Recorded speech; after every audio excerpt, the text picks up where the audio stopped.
हाँ जी, हेलो बच्चों, स्वागत है आप सबका आपके अपने यूट्यूब चैनल एलसीजी कॉमर्स क्लासेस में।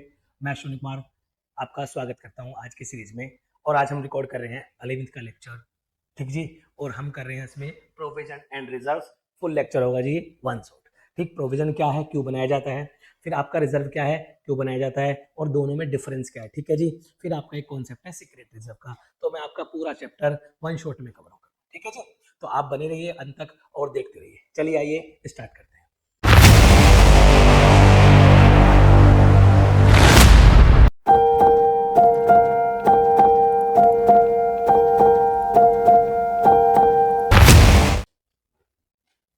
हाँ जी, पहली टर्म है प्रोविजन, ठीक है जी। पहली टर्म है प्रोविजन कि प्रोविजन होता क्या है, ठीक जी। मैं आपको बता दूं, प्रोविजन एक एस्टिमेशन है, अंदाजा है जी। एक एस्टिमेशन है, एक अंदाजा है, ठीक जी। जो किसी पे लगता है, किसी एक्सपेंस पे, किसी लॉसेस पे, या किसी लाइबिलिटी को। हम किसी एक्सपेंस, लॉसेस या लाइबिलिटी को अकाउंटेड करना चाहते हैं। क्या करना चाहते हैं?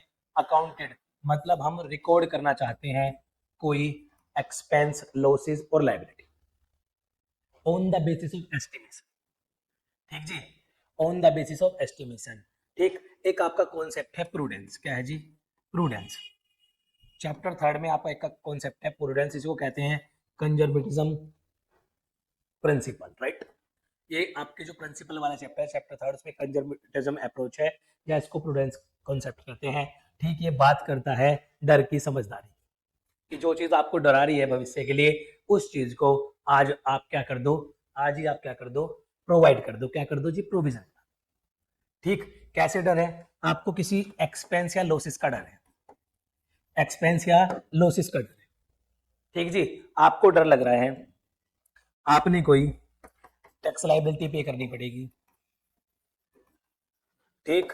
आपने कोई रिपेयर करानी है मेजर, ठीक। आपके किसी डेटर में लॉस हो सकता है, ठीक जी। आपको असेट में डेप्रिसिएशन प्रोवाइड करना है, ठीक जी। तो ये आपके कुछ लाइबिलिटी हैं, कुछ एक्सपेंसेस हैं, ठीक, जो होने वाले। हो सकता है आपका कोई कोर्ट केस चल रहा है, डिस्प्यूट चल रहा है, जिसमें आपको कोई कंपनसेशन देना पड़ सकता है, ठीक जी।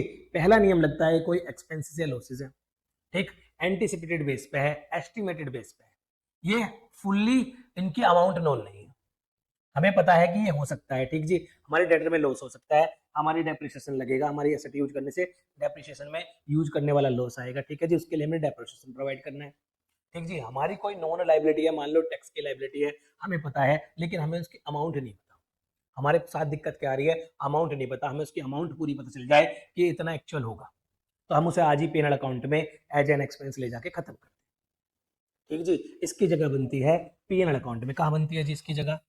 इसकी जगह बनती है पीएनएल अकाउंट के डेबिट साइड। ये चार्ज होता है as a charge against profit, charge against profit. इसका मतलब सीधा सा होता है जो आपके प्रॉफिट को काटेगा, जो आपके प्रॉफिट को खत्म करेगा, ये होता है charge against profit. Charge against profit का मतलब है एक्सपेंस एंड लॉसेस, ठीक। आप पीएनएल अकाउंट बनाओगे, प्रॉफिट एंड लॉस अकाउंट बनाओगे आप, ठीक है। उसमें ये डेबिट साइड जाते हैं एक्सपेंस, यहाँ लिखोगे आप प्रोविजन, यहाँ लिखोगे provision for dep, provision for debtor. ये सीधे सीधे आपके पीएनएल अकाउंट से जाते हैं। आप जगह ढूंढ रहे हो कि जो होने वाले ये लॉसेस है, ये होने वाले लॉसेस है, इसका आप क्या कर रहे हो? Best estimate, best estimate. आप इनका बेस्ट एस्टिमेट कर रहे हो, बेस्ट जजमेंट के हिसाब से आज ही ने क्या कर रहे हो? प्रोवाइड कर रहे हो। प्रोवाइड मींस इनको कर रहे हो आप रिकॉर्ड, इनको कर रहे हो रिकॉर्ड। ये एक्चुअल नहीं है, इसलिए इनका नाम प्रोविजन रखा गया। प्रोविजनल है जी, एक्चुअल नहीं है, ये एस्टिमेटेड है, अंदाजा है। अंदाजा हमारा नियर बाई हो सकता है, 100% करेक्ट नहीं हो सकता, ठीक जी। तो इसको ये नाम दिया गया प्रोविजन। है ये एक्सपेंस और लॉसेस ही, बस इनके हमें क्या नहीं है, एग्जैक्ट अमाउंट नोन नहीं, ये फ्यूचर में फ्लो करेंगे। हमें डर है जी हमारे डेटर में पैसा मर जाए, ठीक। तो उसके लिए कहते हैं एक प्रूडेंस कॉन्सेप्ट है, कहता है कि कोई भी एक्सपेंस और लॉसेस आपका एंटिसिपेटेड है कि होगा, तो उसे आज ही प्रोवाइड करना है। इनकम को भूल जाना है, लेकिन एक्सपेंस और लॉसेस को प्रोवाइड करना है। तो प्रूडेंस प्रूडेंस कॉन्सेप्ट की वजह से, ठीक जी।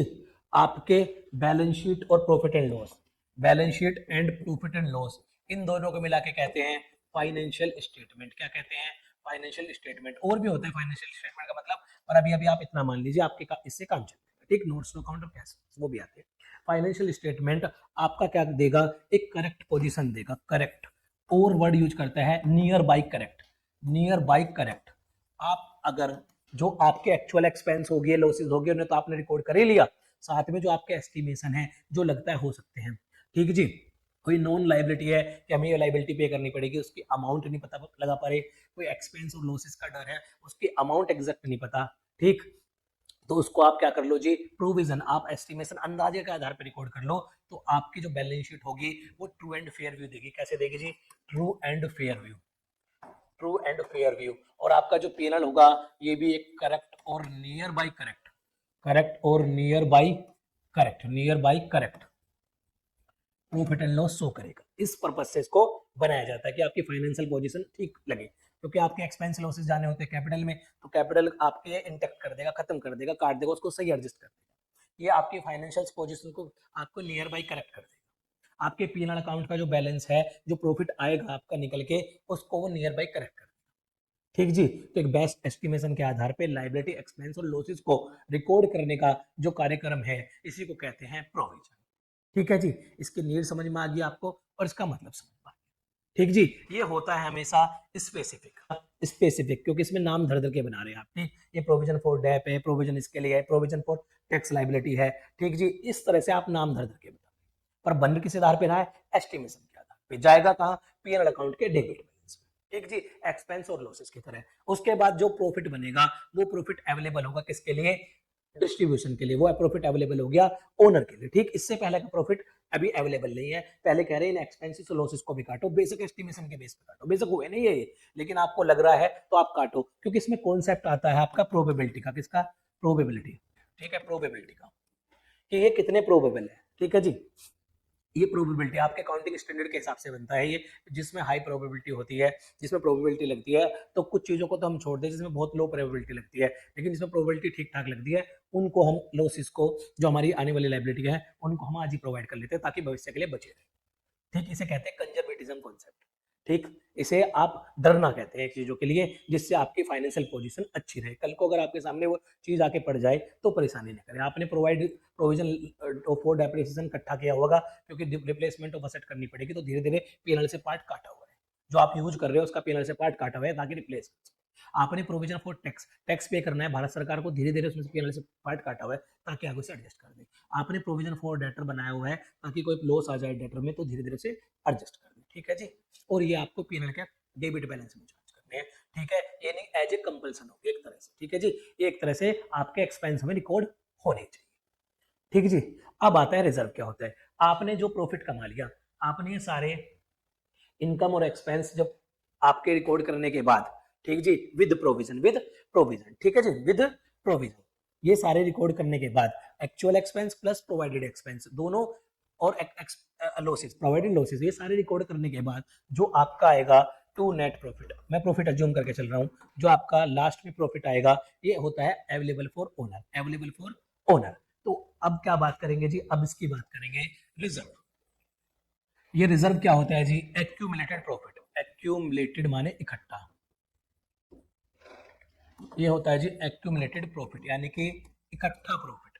हमने कुछ नहीं किया हुआ, अपने प्रॉफिट को इकट्ठा किया हुआ है, जो हमने वो प्रॉफिट एंड लॉस, ठीक है जी, से हमारा नेट प्रॉफिट आया था। क्या आया था जी? Net profit. हमारे प्रॉफिट एंड लॉस से जो नेट प्रॉफिट आया था उसको हमने एक्यूमुलेट किया हुआ है, उसको हमने इकट्ठा किया हुआ है, ठीक जी।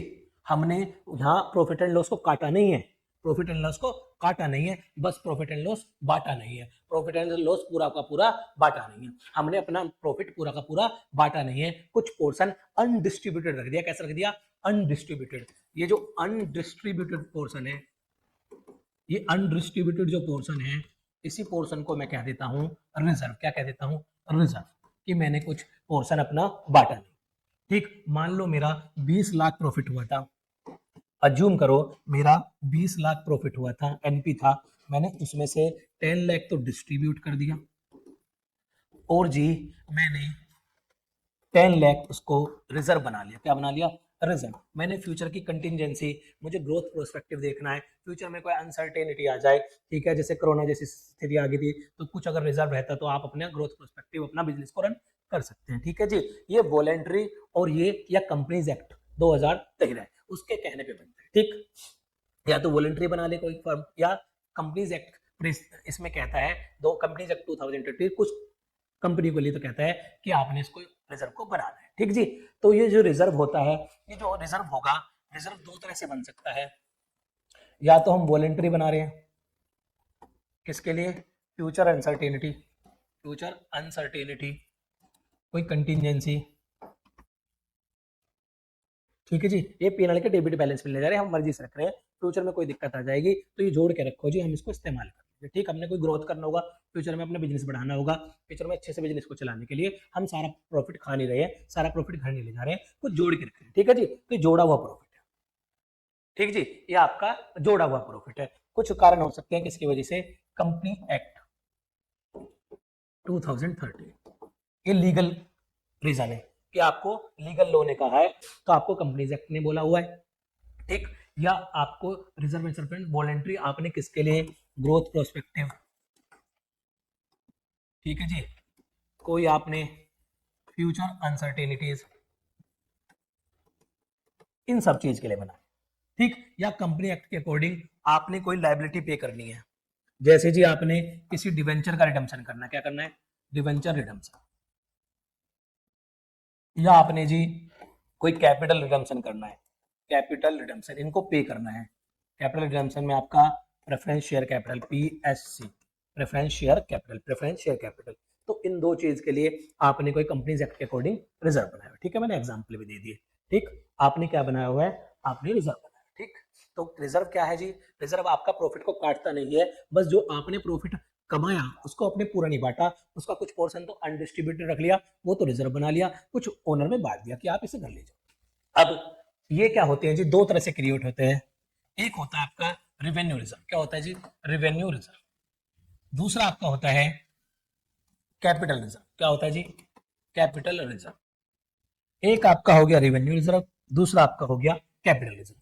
ठीक जी, रिवेन्यू कहने का मतलब है it is created out of revenue reserve, out of revenue profit, out of revenue profit. Revenue मतलब normal operating profit, normal operating profit. ठीक, चैप्टर 2 में बताई थी ये बात। ऑपरेटिंग प्रॉफिट नॉर्मली क्या होता है, जो आप क्या करता है, business normally earn, business normally earn, जो बिजनेस नॉर्मली अर्न करता है, जो उसकी रेगुलर एक्टिविटी से प्रॉफिट जनरेट, जो उसका प्रॉफिट एंड लॉस बना है, जो आपका उसका नेट प्रॉफिट बना है, किससे, रेगुलर एक्टिविटी से। किससे जी, रेगुलर एक्टिविटी से। जैसे मान लो कोई फर्नीचर बेचना है, तो फर्नीचर बेचना, इन वाली जो सेल्स है, जो रिवेन्यू वाले पोर्शन से आपका प्रॉफिट क्रिएट हुआ है, वो प्रॉफिट आपने बांटा नहीं सारा, उसका क्या बना लिया, रिजर्व। इसे कहते हैं रिवेन्यू रिजर्व। क्या कहते हैं, रिवेन्यू रिजर्व। दूसरा होता है capital reserve, which is create out of capital profit, out of capital profit. ये जी आपका रेगुलर प्रॉफिट नहीं है, नॉर्मल ऑपरेशन प्रॉफिट नहीं है, नॉर्मल ऑपरेटिंग प्रॉफिट नहीं है, ये आपका कैपिटल प्रॉफिट है।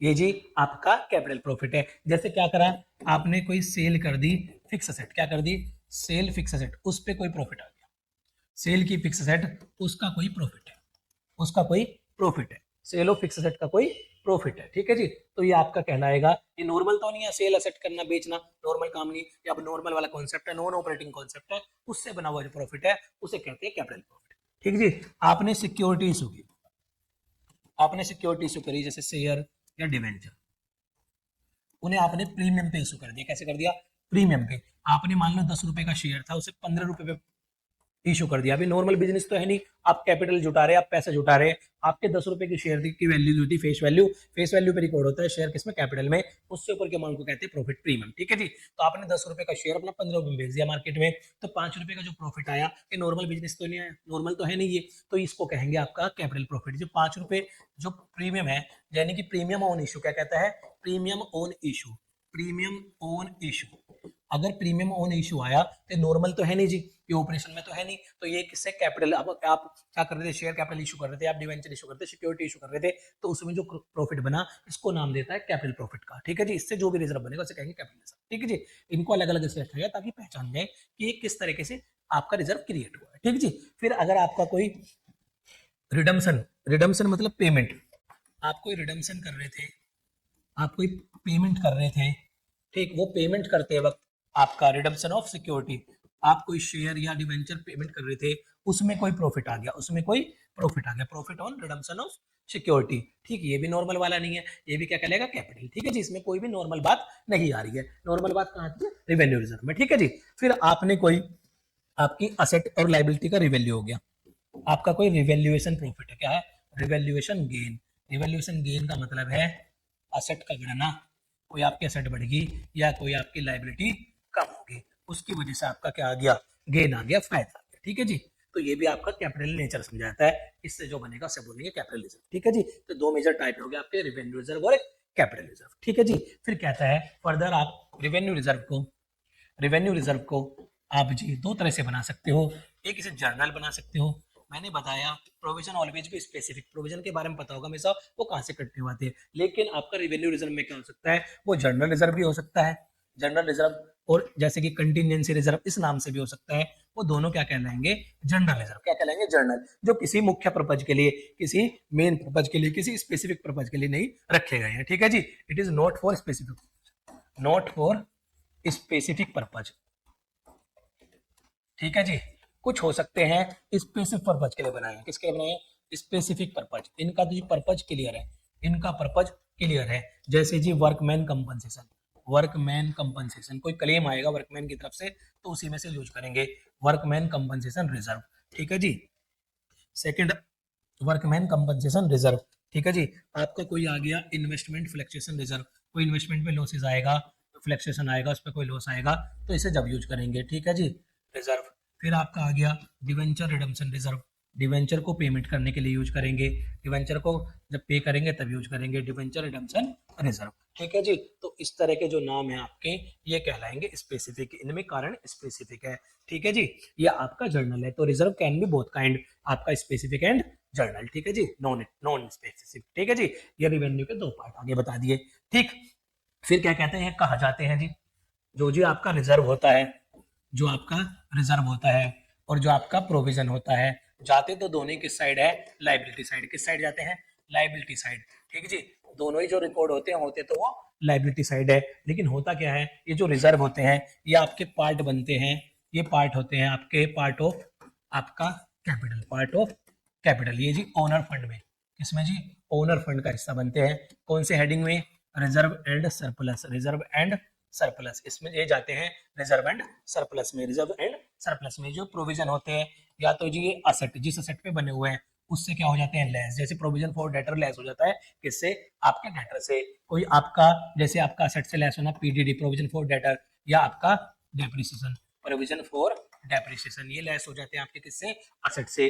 दूसरी बात है जी, या ये जाते हैं दूसरे हिस्से में करंट लाइबिलिटी, किसमें जाते हैं, करंट लाइबिलिटी, ये इनकी जगह हो गई कि ये कहाँ जाएंगे, ठीक है जी, ये कहाँ जाएंगे, तो रिजर्व जाते हैं part of capital owner fund की तरह, और जो आपके प्रोविजन जाते हैं तो आप असेट से माइनस कर लोगे सीधे, या चले जाएंगे करंट लाइबिलिटी में, ठीक है जी। ये आपकी होगी इनकी जगह, ठीक। एक होता है आपका रिजर्व फंड, क्या होता है जी, रिजर्व फंड, ये कुछ नहीं है, ये आपका रिजर्व ही है, invested in others, invested in other place, आपने अपने बिजनेस से बाहर कहीं इसको इन्वेस्ट कर दिया तो इसे बोला जाएगा रिजर्व फंड, क्या बोला जाएगा, रिजर्व फंड, आपने इसे कहीं बाहर इन्वेस्ट कर दिया, प्रोविजन इन्वेस्ट हो नहीं सकता, प्रोविजन तो एक्सपेंस और लॉसेस के लिए बनाए, जैसे वो एक्सपेंस लॉसेस आएंगे उससे एडजस्ट हो जाएगा, ठीक। ये रिजर्व फ्री पड़ा रहता है, तो क्या करते हैं, मान लो दो तरह से, ये फ्री है, आपके यहाँ यूज नहीं हो रहा, ये यूज नहीं हो रहा आपके यहाँ, ठीक है, या आपको रेडी कैश चाहिए, आपको रेडी कैश चाहिए कि भाई इनसे कोई जो रिजर्व है कमाई आते रहे, कैश आते रहे, ठीक, जिससे रेगुलेशन चलता रहे, आप या तो अर्निंग पर्सपेक्टिव से आप अपनी अर्निंग, अपने अनडिस्ट्रीब्यूटेड प्रॉफिट को कहीं और इन्वेस्ट कर रहे हैं, किसके लिए, कैश के लिए, कारण क्या है, वो फ्री पड़ा है, रेडीली कैश चाहिए, हम इसे यूटिलाइज नहीं कर पा रहे तो कह रहे इसको इन्वेस्ट कर दो जी बाहर, ठीक, इसको रिजर्व फंड में डाल दो, या हमें रेडी कैश चाहिए, रेडीली कैश चाहिए, तो हम इन दो कारणों की वजह से बाहर इन्वेस्ट कर देते हैं, प्रोविजन बाहर इन्वेस्ट नहीं हो सकता, ठीक है जी। अब अंतर क्या होगा जी, प्रोविजन का और रिजर्व का अंतर बताओ जी। अब तो आप बच्चे पक्के हो चुके हैं, अब मुझे प्रोविजन रिजर्व का अंतर बताओ। इसका प्लेस कहाँ है? ये जाता है पीएनएल के डेबिट बैलेंस में, पीएनएल का डेबिट साइड, पीएनएल के डेबिट साइड। इसे बोलते हैं चार्ज अगेंस्ट प्रॉफिट। क्या बोलते हैं? Charge against profit, charge against profit. ठीक है जी, चार्ज अगेंस्ट प्रॉफिट ये जाता है आपका पीएनएल एप्रोप्रिएशन में, पीएनएल एप्रोप्रिएशन में, जहां पीएनएल का बंटवारा होता है वहां से इसको अलग अनडिस्ट्रीब्यूटेड रूप में काट के रखते हैं। ठीक है जी, इसे कहते हैं appropriation of profit, appropriation of profit, appropriation of profit, ये बोला जाता है एप्रोप्रिएशन ऑफ प्रॉफिट। ठीक है जी, हाँ जी, इसको हम डिस्ट्रीब्यूट नहीं कर सकते, डिस्ट्रीब्यूट नहीं कर सकते, एज ए डिविडेंड नहीं कर सकते, कांट डिस्ट्रीब्यूट, डिस्ट्रीब्यूट नहीं हो सकता क्योंकि ये प्रोविजन है तो लायबिलिटी सेटअप होगा। इसमें फिर रिजर्व वाला पोर्शन भी रहता है, ये डिस्ट्रीब्यूट हो सकता है।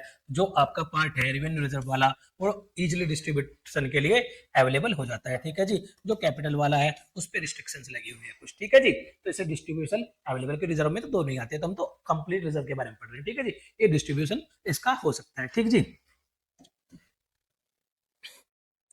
ठीक जी, इसमें डिस्ट्रीब्यूशन हो सकता है। और जी ये किसके लिए होता है? आपका कोई नॉन लायबिलिटी एक्सपेंसेस और लॉसेस, ये होता है फ्यूचर को स्ट्रेंथ करने के लिए, फ्यूचर स्ट्रेंथ करने के लिए पोजीशन। ठीक है जी, और लिख लो जी, ये पीएनएल पे इंपैक्ट करता है, पीएनएल को ये इंपैक्ट करता है, कम करता है। ठीक है जी, पीएनएल पे इंपैक्ट इसका होता है, इस पे no impact on PNL, no impact on PNL account, ये पीएनएल अकाउंट में जाता ही नहीं है, ये पीएनएल प्रिपरेशन से बनता है तो इस पे कोई इंपैक्ट नहीं होता। ठीक जी, उसके बाद ये जो क्रिएट होता है ये होता है प्रूडेंस कॉन्सेप्ट की वजह से। किसकी वजह से? प्रूडेंस कॉन्सेप्ट की वजह से ये होता है जी पोजीशन को स्ट्रेंथ करने के लिए, या आपका लीगल रिक्वायरमेंट, लीगल रिक्वायरमेंट। और एक वर्ड होता है मैटर ऑफ प्रूडेंस, खुद से हम सोच के कर रहे हैं, मैटर ऑफ प्रूडेंस। ठीक है, मैटर ऑफ प्रूडेंस का मतलब हम सोच रहे हैं। ठीक है जी, इसमें प्रूडेंस प्रिंसिपल की इस तरह इस्तेमाल हुआ है, ये वर्ड जो प्रिंसिपल की तरह इस्तेमाल हुआ है, जो कहता है आपने इसको रिकॉर्ड करना ही है, आपका काउंटिंग प्रिंसिपल। ठीक है जी, जो प्रैक्टिस में चला रहा है, ये कह रहे हैं आपकी सोच है, आप फ्यूचर में स्ट्रेंथ करना चाहते हैं या कोई लीगल रिक्वायरमेंट है, मतलब वॉलंटरी आप फ्यूचर को सिक्योर रखना चाहते हैं कि आपको दिक्कत ना आए, और दूसरा आपका लीगल रिक्वायरमेंट, कंपनी रिक्वायरमेंट है, तो इसलिए आपको बनाना पड़ेगा। ठीक है जी, आउटसाइड इन्वेस्ट नहीं हो सकता, आउटसाइड में नॉट पॉसिबल। ठीक है, और इसका पॉसिबल है रिजर्व फंड के रूप में, किसके रूप में? रिजर्व फंड के रूप में इन्वेस्टमेंट पॉसिबल है, इन्वेस्टमेंट पॉसिबल। ठीक है जी, बस जी ये आपका था, आपका आप इसका चाहो तो स्क्रीनशॉट ले लो। ये था जी आपका प्रोविजन एंड रिजर्व वाला कॉन्सेप्ट, इनका डिफरेंस। ठीक है जी, फिर जी आपका रह जाता है आखिरी, आपका सीक्रेट रिजर्व। क्या रह जाता है जी? सीक्रेट रिजर्व, यानी कि हाइड रिजर्व। ये दो तरह से बन जाता है, एक तो जी आपका रोंग या ओवर एस्टिमेशन बोल दो, over estimation of losses, expense या लायबिलिटी। आपने जो ओवर प्रोवाइड कर दिया, ओवर प्रोविजन, आपने प्रोविजन बनाया था ना, आपने जो प्रोविजन बनाया था एस्टिमेशन के आधार पे वो ओवर हो गया। तो मान लो 10 लाख की लायबिलिटी का हमने 20-25 लाख लगाया हुआ है, तो ओवर की वजह से क्या होता है, आपका प्रॉफिट एंड लॉस कम होके वो धीरे धीरे क्या होता है, हिडन रिजर्व की तरह दिखता है। किसकी तरफ से? आपने यहाँ से तो काट लिया, प्रॉफिट कम कर दिया, लेकिन वो लायबिलिटी एक्चुअल में उतनी नहीं है, तो क्या हो जाता है, ये एक तरह से ओवर एस्टिमेशन की वजह से, प्रोविजन की वजह से एक आपका हिडन रिजर्व क्रिएट हो जाता है, आपका प्रॉफिट एक्स्ट्रा हो जाता है। ठीक जी, दूसरा क्या है, क्योंकि आपका प्रोविजन अब लायबिलिटी में उतना कन्वर्ट नहीं होगा। ठीक, लायबिलिटी कम होगी, आपका प्रोविजन एक्सीड कर रहा है लायबिलिटी को, एस्टिमेशन, तो वो जो लायबिलिटी में नहीं आएगा वो बाकी का रिजर्व, हिडन रिजर्व की तरह कहलाएगा। ठीक है जी, ये प्रोविजन किसको की तरह कहने लगेंगे?